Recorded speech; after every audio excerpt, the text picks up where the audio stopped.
2. Hello there, you're with Anne and Nick. Hi, Nick. Hi, Annie, how are you doing? I'm doing very well, actually. A bit tired today because I've had a busy day today.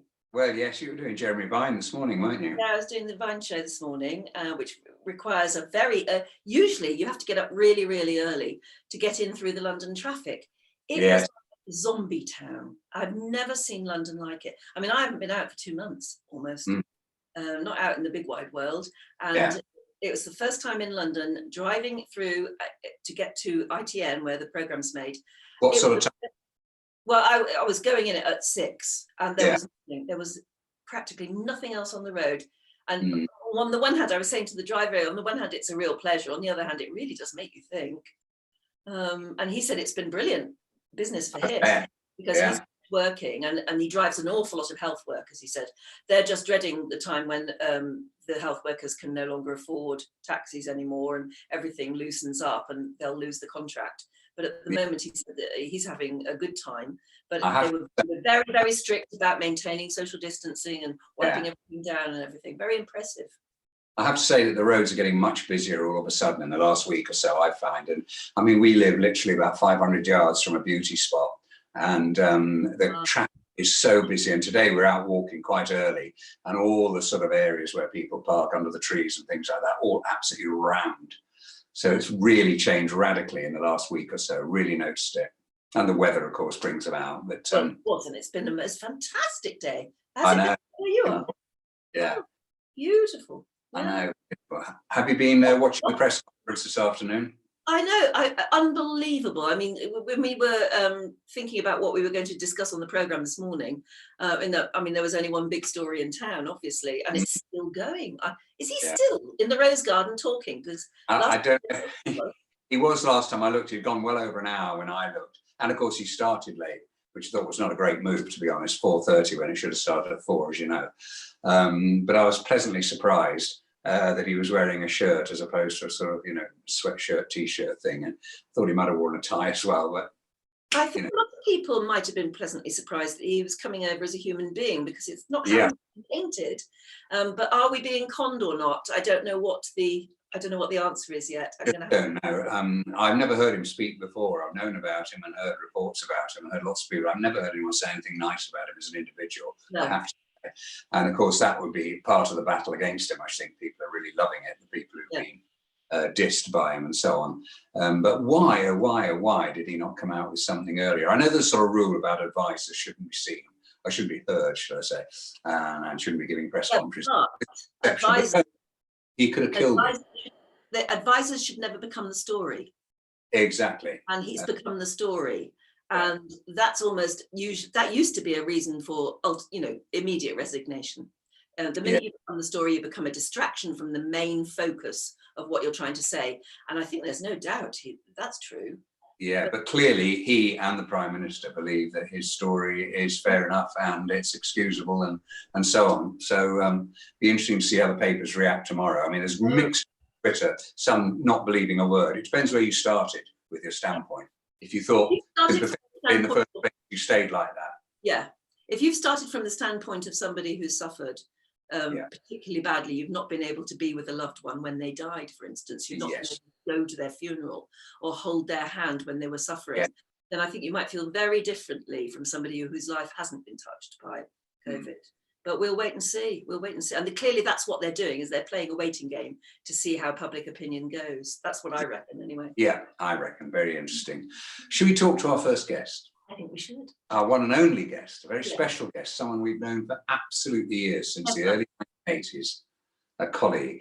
Yeah, the one and only. Kelly. Where are you, Lorraine Kelly? Hi, Lorraine. Hiya. Come on in. There she is. Great to see you.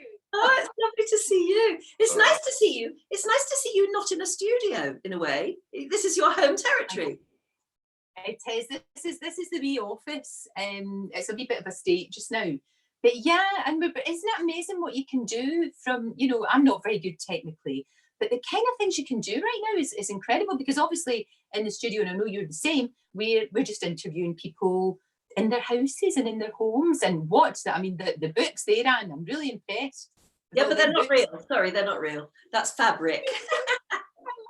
I thought you'd read them all. Oh, every one of them, darling. It's what's happened with this, the technical side of it and using Zoom and stuff like that is going to change the world of work in this country, I think, and around the world probably. People are going to think, well, do we need these great big offices with people coming in every day? We could do most of our stuff from home. And I think it'll be very good after this. I know not travelling as much by plane, which will be good for the planet as well. So it is interesting. Well, it'll be a new normal, whatever that is. It'll be a new normal. Yeah, but pollution-wise, it's made a big difference, hasn't it? Yeah, definitely. But you've been going into work every day. You've been going to the studio nearly every day, haven't you? Absolutely, every single day. And I know it's a bank holiday, and I know this is, obviously supposed to be half term. But to be honest with both of you, I really like the structure in the day, and I think you need that. No matter what you're doing, no matter what your job is, I think you need to have some sort of structure. And I've been blessed by having to go into, I'm not having to, but wanting to go into work. It's a very different place. You know what it's like, Anne. Every studio is all full of that sort of purposeful bustling, and there's none of that. There's just me and a producer. And it's actually, in some ways, it's been quite good because we do have to think differently and maybe a little bit more creatively, and it's been really good. And actually, there's something quite nice about interviewing people in their house. I think they are more relaxed. That's definitely more. But I mean, I was surprised today because it's my first time out for 2 months, going into the ITN studios today. But obviously, you have to do your own makeup now, and everything is socially distanced. Is it like that in the ITV studios now? Very much so. Helen, who does my makeup, usually my makeup in here, has been brilliant and been giving me lots of tips. It's still not quite the thing, but she's been amazing, and she's been coming in. She came in as often as she could, up until obviously she couldn't. But yeah, it's been quite interesting. Seeing people's hair getting crazier and crazier and crazier, and mine is getting really. Do something soon. I'm going to get my daughter to fix it for me because it's starting to get a little bit like that, but. Who cares? It doesn't. But let me tell you this: since I joined regional television in 1997, I've done my own makeup. So I've been doing for about 22 years. Men are so annoying. Men don't need makeup, and especially with a wee cheeky young face like yours, you don't need anything at all. I need more with every passing week, Lorraine. I was talking about this with Storm, who's one of the presenters on the Jeremy Vine show this morning, and she said, oh, we're having to make do with our own makeup and we're learning as we go. She said, but Jeremy, I must confess, she said, don't tell anyone, but Jeremy did look very orange in the first couple of days. And I thought, it's interesting because women at least are used to putting on their own makeup, but men have. It's a real shock, I tell you, when you first do it. Oh, dear. Yeah. Yeah, I know. Luckily, it's minimal. You don't have to do eyes and stuff like that, No, but Piers Morgan did his, and he looked like a Satsuma, right? He looked like Donald Trump. He needs all the help he can get. And the telly, and then he was on, and you look like a big orange. Oh, it was hilarious. It was so funny. So funny. Oh, it's crazy. I have to hot seat him. So when he leaves the studio, and obviously social distancing, our wee floor manager goes in with like antiseptic and brushes the seat down and make sure they do it with everyone. It's not just because it's him. We do it with everybody. But it is fun. It's just the idea of that's very funny, them going in with the antiseptic wipes after Piers has removed his buttocks from the seat. I've got do you see a lot of him in the normal day? Yeah, you see, look. Not really, because we're very, both, it's sort of two separate shows, but actually what he really doesn't like, and he really annoys him, so I'll say it again, it really annoys him because actually he is quite kind. When you strip away, a lot of that is, that's what he's like, and he is like that. But when he's off telly, he's actually a very kind person, and he gives a lot of advice to people, and he's very loyal. And he absolutely hates me saying that. So I take every opportunity to tell the world that he's actually quite nice. I've met him a couple of times, and I've always thought what a nice guy he is. I really have. So different from how he is on telly. I tell you what, though, he extracts the Michael from you there, Lorraine, doesn't he? We've got a lovely clip, probably just quite recent, actually, of him making fun of you in a way that nobody else could, actually. Making fun of your accent, which I think is absolutely appalling, but very, very funny. Let's take a look at this clip. Well, the accent's appalling. Oh, no, the clip. There you go.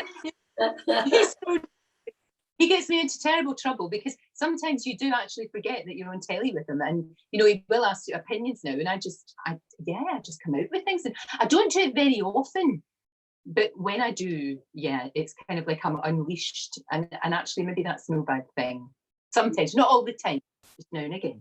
It comes, I was going to say it comes with age. It certainly comes with experience, doesn't it? It comes with age. It comes with age. You're absolutely right.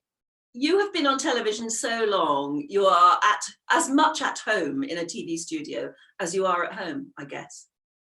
Well, I guess, but I have to say, learned from the masters, you two, and I'll never forget how kind both of you were to me. No, you really were. And I'll never forget my very first day. I think it must have been at the end of 84, and I came down and you two were interviewing Bette Davis. Oh, yeah. And I thought, honestly, that was my first day. I was coming down from Scotland to sort of meet everybody. And I couldn't believe, I was hyperventilating that you had, and I remember she was smoking in the studio and nobody could tell her to do her cigarette out. It was that for me, I just thought, I'm in a different world here. This is absolutely astonishing. And the guests that you guys used to get on, and afterwards we did, people like Kirk Douglas and Burt Lancaster and Lauren Bacall and Sammy Davis Jr. and all of these amazing people that, I was in the same room with. It was just remarkable. But you were always so nice to me when I was out and about. I was always in a hillside somewhere with my hair, sort of in horizontal rain, with my hair standing on end. And you were always so kind. I always remember you being on the high seas, somewhere in the North Sea, doing fishermen about the fisheries dispute. Yeah, there was always that. I was always somewhere, and it was brilliant. I absolutely loved that job. It was fantastic because I basically covered the whole of Scotland, and it was an opportunity for me to go to places I probably wouldn't have got to, and to do amazing things like the fighter jets and all sorts of things. It was the best job. I absolutely loved every minute of it. It was fantastic. It was a golden time. Sometimes when you look back at it now, you think, what we got away with. It was brilliant, wasn't it? Lorraine, I remember that you took me around Scotland, my first ever visit to the country. Do you remember all that? I do. I remember you went very well because you had a sore back. So we had to, and you were precious cargo. So we had to be very, very gentle with you. But we have to do that again. What you have to do is come up when football's back on. God, I'm missing football. When football's back on, you have to come up to see a Dundee United game. We'll take you in that. The reason that came about was because I think we'd probably seen one of your reports on the programme with some lovely shots of the Highlands or something. And Anne and I said, isn't it beautiful? I said, yeah, but I've never been there. And came off air and the Scottish Tourist Board had been on already saying, come up tomorrow. And so I did after I finished TVM at 9:30. I was on a plane and you met me. You took me around the McManus studio. What was it called? Taggart. Right. Yeah, and then I took to Taggart, it was happening, and then we went to Loch Lomond as well. And that the joy of Scotland. Things can be quite close in the Central Belt. All of that. Lovely. It was lovely. We've got, for goodness sake, it's about time we did it again, don't you think? Yeah. Actually, that was lovely because I was up in Scotland just before Christmas doing a canal programme, and we went to see the Kelpies, which I'd never seen in my life before, and the Falkirk Wheel. That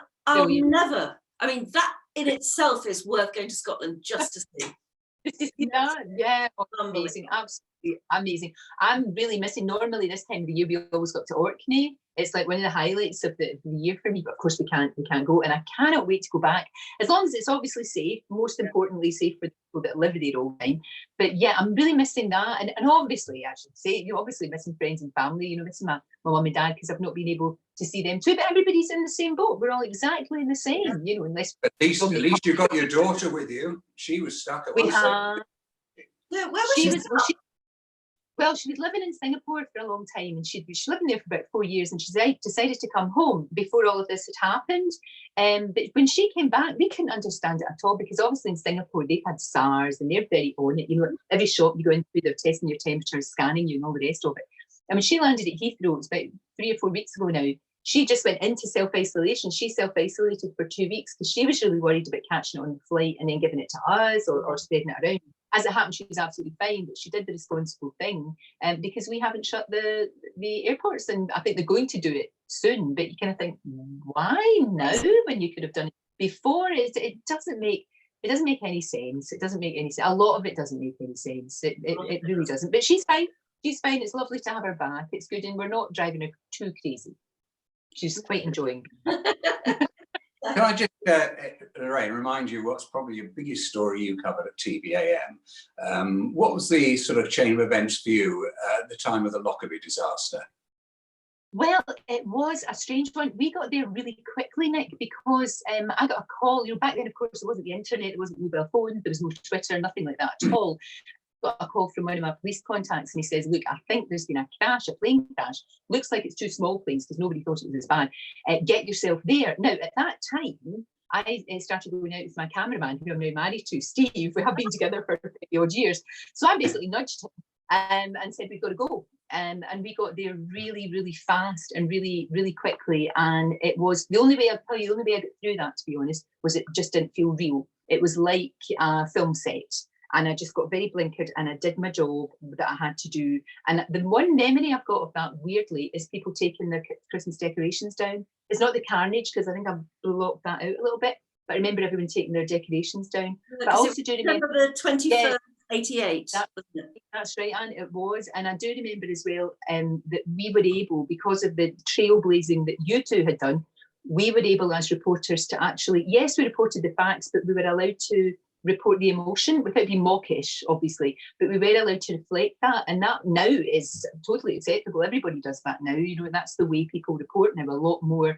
They're not just robotic reporters. They actually got empathy. But that was really unusual at the time, and I do honestly think that was why I ended up getting brought down to London just to fill in now and again as a presenter, because I'd done that. Which is weird, which is a sort of weird thing to come to terms with. You'd already shown that you were more than just a factual report. Yeah, your stature was expanding, sort of thing. Yeah, I guess. I think that happens to all of us, because I think that happened. I mean, I remember that happened with you. I remember you interviewing Princess Alexander. Do you remember? Princess Michael? Yeah. No, Princess Michael. Do you remember? All the revelations came out about her, going way, way back. All the revelations came out about her dad and about her past, and there was all sorts of whether he'd been a supporter of the Nazis or what happened.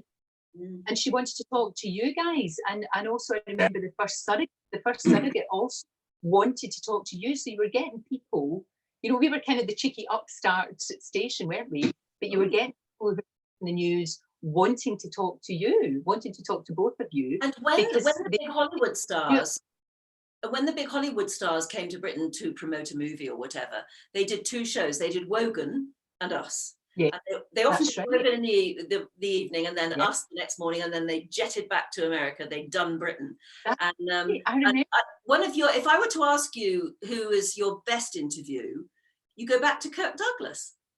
I would, because that was, I just remember that I had an out-of-body experience, because I remember as a kid going to see Spartacus, and my mum was like this huge fan, and he was saying, and he said, what part of Ireland are you from? And I just went, wherever you want me to be. No, I didn't care. You can say whatever you liked. You can say whatever you liked. And it was just brilliant.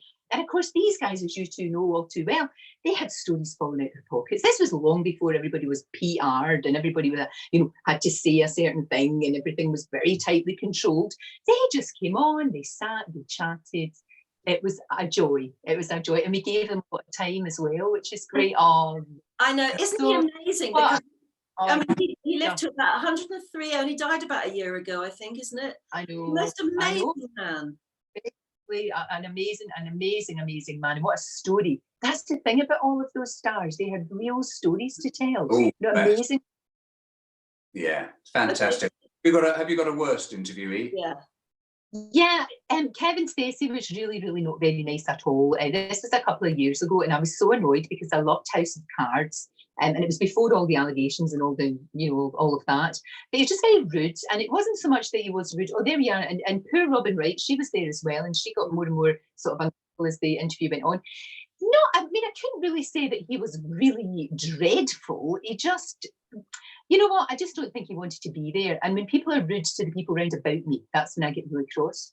If they're rude to the person that's maybe just giving them a cup of tea, and actually everybody's trying to do their job to make them as comfortable and as happy as possible. So be nice. Be Hugh Jackman. He didn't give anything to you, did he? He just wasn't. And it's a shame, because I sort of think, well, look, if you don't want to do it, because Harrison Ford hates doing it as well, and he gets really grumpy. If you don't want to do it, then don't, because it's okay. Yeah. But it's all part of the deal. That's the trouble, isn't it? With their, just make it, because that's what always I remember. Tom Hanks said, Clang, name drop, but Tom Hanks said, I always think to myself, I'm like I'm playing a part of being interviewed, and I've got to be as entertaining as possible. And he said, and I might as well, part of my job, and I might as well do it with good grace so that everybody has a nice time. I think, thank you. Isn't that what we used to call professional? Absolutely. Yeah. Is there anyone, Lorraine? Is there anyone? Because I mean, you over the years, you really have interviewed so many people. Is there anyone that you think, oh, I wish I'd been able to interview them? I do wish I'd been able to be in the same room as David Bowie. He was my absolute hero from 1969. You know, his Space Oddity and all that. But to be honest with both of you, I don't think, look how beautiful.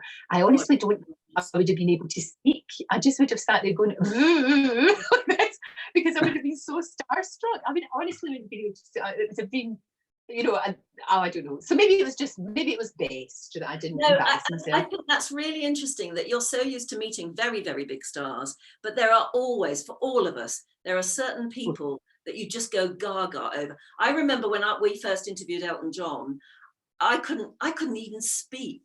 I just let Nick did all the interviewing, and I just sat there admiring the interview.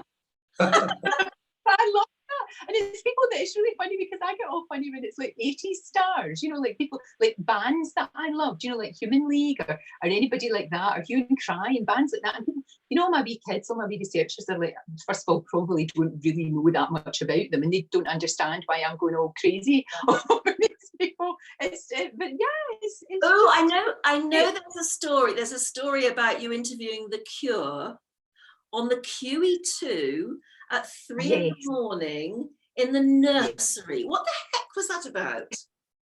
Well, we were following them because they didn't like to fly. Robert Smith didn't like to fly anywhere, so he had to get a boat. And the only boat that he could get shipped, I should say, I'll get into trouble, the only ship he could get was the QE2. So we decided to come, and they were like little bats. They only came out at night. And they introduced me, I'm forever grateful, they introduced me to vodka and cranberry. Very nutritious, obviously.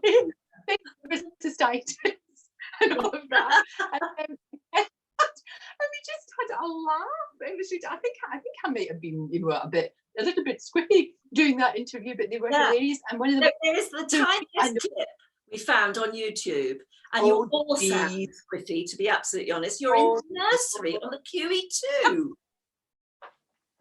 Are safely tucked up in bed.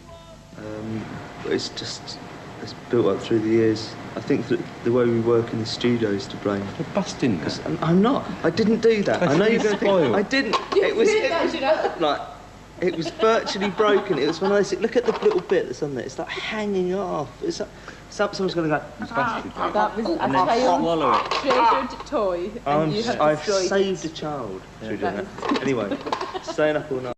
You see, that was a really in-depth interview with The Cure. It was very much. One of the most surreal experiences of my life was they played Love Cats at the disco in the QE2, and it was all Smash and Me Women on their golden wedding anniversary, all dancing to Love Cats while the Cure were at the bar watching them. That was weird. And many weird things happened. That's up there in the top 10 of weird. I must talk to you about Dr. Hillary. He's been around a while, hasn't he? I adore. Hasn't he been brilliant throughout all of this? Yeah. He's off in a week off, because he's been on from the start of it, and I know I have too, but he's been on since 6 o'clock, which is very different from being on from 9 like I have. And he's been great.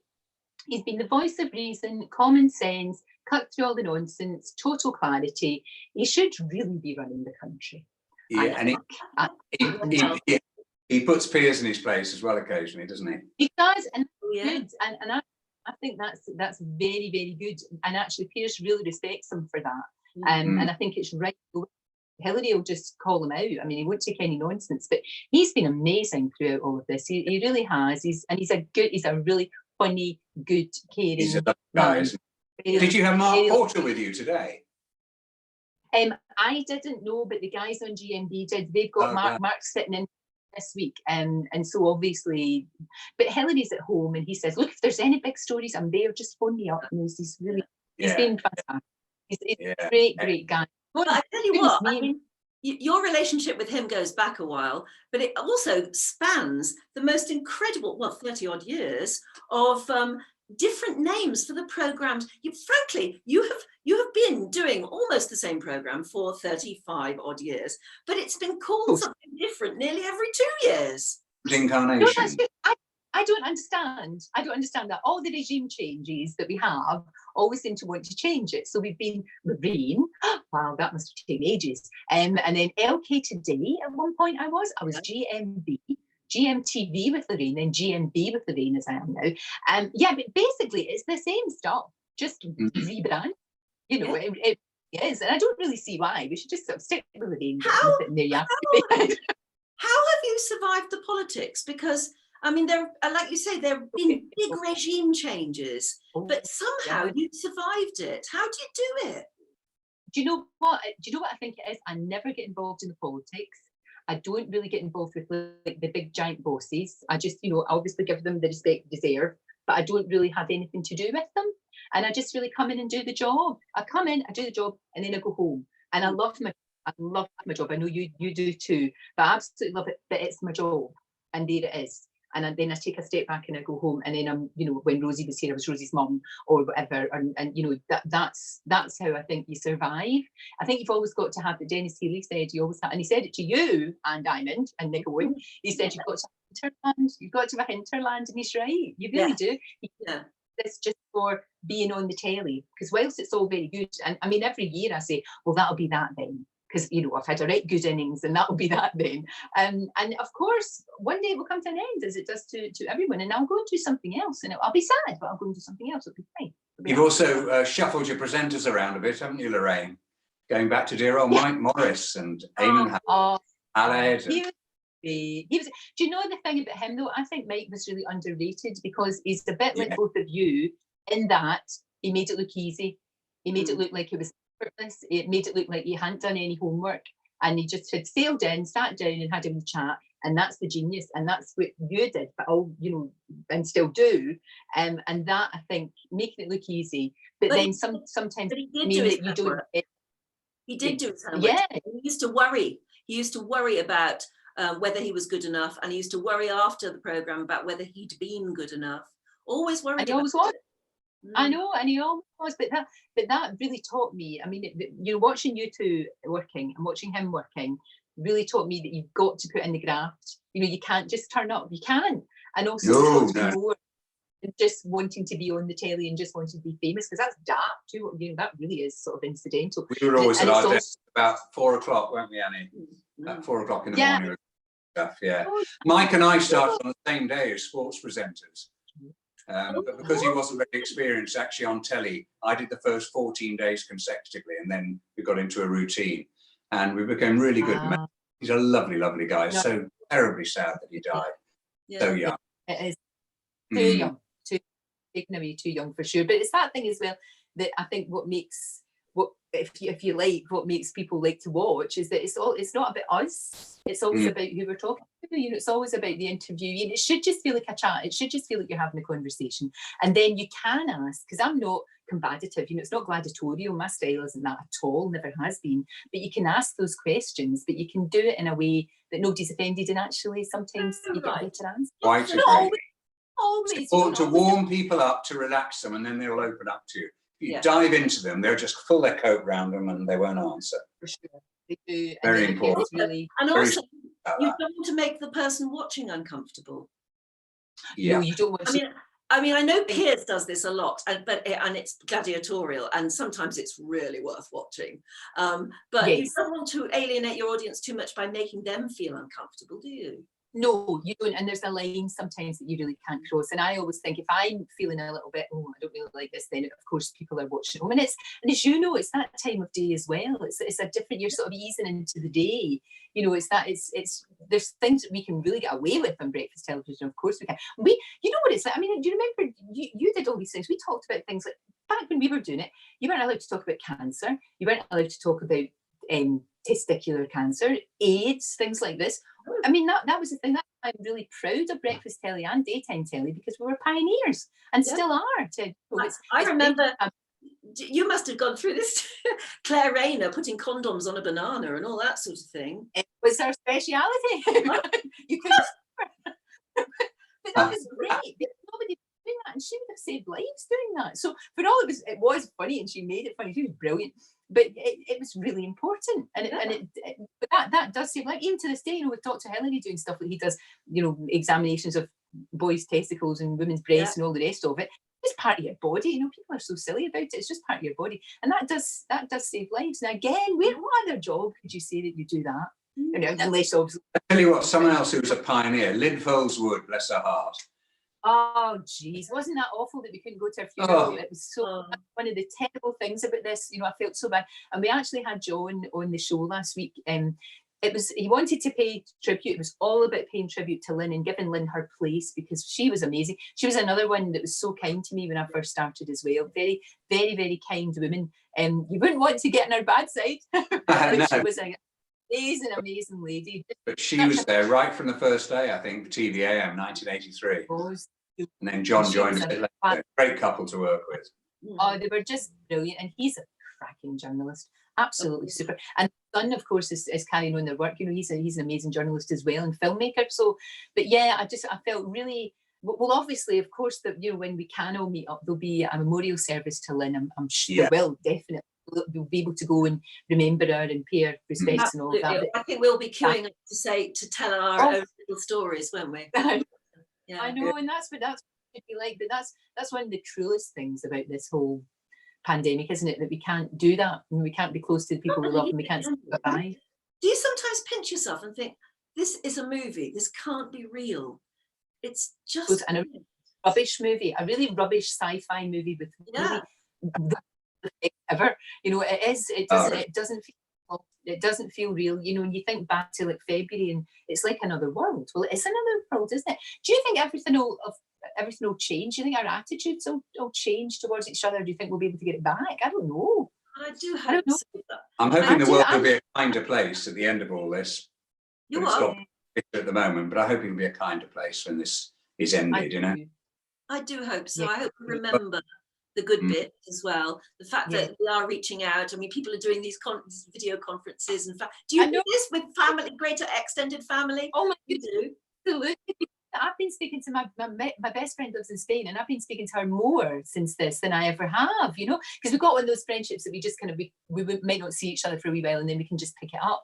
And also our friends in Scotland, we have a sort of Saturday drink thing where somebody picks a drink and then we've all got to have it at a certain time, and then we do the Zoom thing, and that's been great as well. So there's just something about being able to see someone's face. Yes, it's hard being able to hold them, you know. And I didn't realise how tactile I was until this happened, that you really miss that. You know, when you miss somebody and you say, stay safe, won't you? And you really miss it. You really feel quite emotional about it. Absolutely, yeah. Really, absolutely. Because we all know people who have been fighting for their lives and still are, like Kate Garraway's husband, Derek. I mean, oh dear, what she's going through. She has been absolutely incredible, and every Thursday she's out there with the kids, you know, clapping for the carers and doing all of that. And a Thursday night she always gives us an update, and she is incredible. I spoke to her last week. She is absolutely, totally, you know, convinced he's going to be okay. Well, there's life, there's hope. And that is true, because there's another story today about someone who'd been in intensive care 6 months, and they're all right. So that gives her a lot of hope and a lot of heart. And he's still hanging on in there. But when it's so like that, it's hard and all. And you feel so helpless because there's really nothing you can do apart from. Well, you can't even go, you know, however close you are to that person. You can go. No, you can't. No, you can't. Very, very, very sobering. Can I go back to a very happy occasion? You getting married. Oh, gee. Steve, and did all the boys wore kilts, right? Oh, they sure did. And they all, and, you know, in the Scottish tradition, we have to, there's always an old auntie at some stage in the proceedings. The old auntie was photograph. I know, he's so cute. But yeah, you always get your Auntie Fanny or your Auntie Mary always lifts up the boy's kilt and puts her hand up there and then looks surprised. Oh, really? But no, that was a great day. I really enjoyed that. You know, sometimes the wedding can be a little bit stressful, but it wasn't at all. It was just a great day, and the sun shone, and you know, there's plenty of booze and plenty of dancing and plenty of singing. I think I was the last to leave. My mum plenty of mooning. I was like, a mooning. Thanks. Oh, it was great. We should do it all over again, actually, to the same person. But I tell you what, I read a recent interview with you that said that actually the secret to your long marriage was actually keeping distance. How are you doing at the moment? Yeah. Well, that's the thing. We both moved back south about a couple of years ago, and actually it's been all right. But I won't lie to you. I mean, it takes a little bit of readjustment because I've been used to being by myself during the week and then going home at weekends, and I do miss that. I do miss going home. I mean, I obviously miss that. I try and go home as much as I can, but it works. But I remember when Steve and I were together, we worked together when I was the Scottish correspondent, as we were talking about. So we were together literally 24/7, and then I came down in London. And so we were apart. So we've actually done both of these things. So it kind of works. And actually he's very patient. And now that he's allowed to play golf, that's made a massive difference because he can get some me time and get out and do that. So that's been great. I mean, I'm really glad that those, because if you're sensible, as long as you're sensible and social distance, you can do that. It's all fine. It's all fine. You should be, all these things. Well, you've kept on working right throughout, haven't you? So you've obviously been it's fine. It's fine. And like I was saying to you, it's nice to have that structure in your day. I think you need that. And I've been trying to do exercise online, but not really doing that well with it all. And and just keeping busy. It's amazing to think. It's amazing to think how much of a battle breakfast television had in the first place to get established. And now, of course, it's an absolute institution. At the time, people were saying, "I never watch it that time of day. What's the chance of this succeeding?" What? Amazing. I know we were told that nobody would watch it. That absolutely would watch it. But I was working as a wee researcher in BBC Scotland, and I was told, I applied for a job as a reporter, and I was told absolutely under no circumstances could I be a reporter because of my Glasgow accent. That was BBC Scotland told me that, and when they told me that, that's when I applied for BAM. That's the only reason that I had the net. But it was a long time ago, and nobody really spoke like me. Nobody spoke like Eamon Holmes, or nobody spoke like Anton Deck. It just was a different time. And actually did me the favour in the world. Weren't you born in the Gorbals? Yes. Yeah. I've just been doing some history of my family tree, and my dad's dad was brought up in the Gorbals, or he ran a pub in the Gorbals called the Diamond Bar. Wow. My father moved to England, I mean, when he was about 30, never ever lost his broad Scottish accent. No. And you've never lost yours. Or when you go back to Scotland, do they think you've anglicised? Not really, no, because I haven't really lost it. The only thing that's happened is because I've lived in Dundee for so long, I've got a slightly weird accent because it's like half East Coast and half Glasgow. But when I talk to my mum, it's just, it's really pure Glasgow when I talk to my mum. People go, what? What's she saying? Did you ever think of anglicising slightly, just maybe to improve? No. I think if I had back then, I probably would have perhaps got a little bit more work. But to be honest, and I know that if you do breakfast telly, you've not got any energy to do anything else very much. It's all consuming. It's absolutely all consuming in the best possible way. So no, I hadn't really thought about that. And I think if people at TVAM, because obviously our boss was Australian, and they're classless, they don't really think it. People just talk, they don't get it. And if I'd had a boss that had said to me, you need to have to do something. But I think what it was with me was I used an awful lot of Scottish words, so I had to cut a lot of that out. Like not saying scunnered, fed up, and words like that. And trying, not Wayne or Bairn for baby, and maybe taking those out. It got a bit better, and not getting too excited and overwhelmed by Kirk Douglas, and sort of like my voice getting higher and higher and higher and more comprehensible. What do you want to do next? Do you want to continue doing what you're doing now? Is there some sort of program you wish you could do, a documentary or something? Yeah, I'm really happy doing this. I love long life stories. What is it when they reunite? I love that programme. Something like that would have been lovely. But to be honest, I love doing this. Of course, I would love to write books, but that's a proper career. You have to just not do anything apart from that. But I'd love to do some radio. I love radio. I mean, I know that's, I just think it's so intimate, and I would love to do it well. But to be honest, I'm really happy doing what I'm doing. I'd love to do some more travel writing. I love all of that, proper travel rather than sort of holidays kind of thing. But really, I just feel very, it's all about very people, lucky. Isn't it? people, meeting people, talking to people. Yeah, absolutely. Do you know what? See, if I had, you know how people ask you, would you like a superpower? Yeah. I would love the superpower of being able to talk in every single language and every single dialect in the world and be able to be understood. That would be my superpower, to be able to speak every language on the planet. Wouldn't that be amazing? Because imagine the conversations you could have and people would open up to you and it would be just great. Yeah. So that would be anybody, couldn't you? Yeah. If I were granted a wish, I would want an extra 6 or 8 hours in the day. Yes, that would be nice. And I can't figure out during lockdown how I ever had the time to do work. No, because I was going to write 2 books and a screenplay during this lockdown, and I haven't got anywhere. I've sort of tidied up the top floor of the house. That's all I've done. Yeah, it seems really busy. And it's true. We say we're going to do all these things, but it's impossible. And you shouldn't beat yourself up. I think everybody's doing well just to keep going. Absolutely, we are. Yeah, and you're on air tomorrow morning. Yes, indeed. Yes, absolutely. We've been talking for a very long time now. We ought to let you go. Yeah, there's a rumour we're on your show next week. What, my love? Yes, you're on with me on Monday. Is it Monday you're coming on? Absolutely. Yay. Well, we don't have to go anywhere. No. Oh, that would be great. Oh, I'm so looking forward to that. It'll be absolutely brilliant. I'm so glad you can do that. It'll be fab. And I love this channel that you're doing. It's great. It's it's a chat, isn't it? It's lovely. Yeah, we're doing it because we want to. We're doing it, for the enjoyment of it during lockdown. It's a lovely thing to do. Yeah, it's keeping us both out of trouble. It's keeping us out of trouble. It's been great talking to you as well, Lorraine. Thanks for coming. Love to you and yours, especially to Rosie. And Steve. Cheers. Bye-bye. Lovely to see you. Bye. Thanks, Lorraine. Bye-bye. Yeah. Oh, isn't that nice? Isn't that lovely? Yeah, some great memories, really. Could have talked for hours, actually, especially about the times we were specifically together in the 80s. But it was lovely, isn't it? It's just fascinating catching up with people. Interesting week, talking about Lockerbie. Where were you when Lockerbie happened? Can you remember? Well, I was doing ITV Sport at the time.